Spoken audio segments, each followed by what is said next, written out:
Srinava media ఫ్యామిలీకి నమస్కారం. ముందుగా అందరికీ హ్యాపీ టీచర్స్ డే.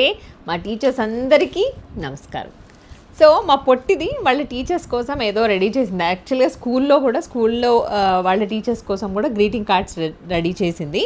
సో ఇప్పుడేమో వాళ్ళ ట్యూషన్ టీచర్ కోసం రెడీ చేసిందట. ఒకసారి చూపించు, ఏమేమి రాస్తున్నావు దాంట్లో. Happy teachers day, you are my best teacher, I love you ma'am. బాగుంది కదా. చిన్నారే, నువ్వు ఎప్పుడన్నా ఇచ్చినావు అట్లా టీచర్స్కి? ఏమేమి ఇచ్చినా?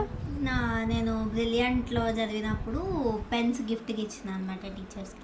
ఓకే, నేను కూడా ఇచ్చిన మా చిన్నప్పుడు. అప్పుడు ఇట్లా గ్రీటింగ్ కార్డ్స్ అవి రెడీ చేయడం తెలియదు కాబట్టి మనకు ఆల్రెడీ ఇవి వచ్చేవి కదా, మన పెళ్లి పత్రికలు వచ్చేవి కదా. సో దాన్ని కట్ చేసి దాంట్లో నేను హ్యాపీ టీచర్స్ డే అని ఒక స్లిప్ మీద ఇట్లనే రాసి ఇచ్చేది. అప్పుడప్పుడు అనిపిస్తుంటుంది దీనికన్నీ నా పోలికలు వచ్చినాయి అని చెప్పేసి. So once again happy teachers day.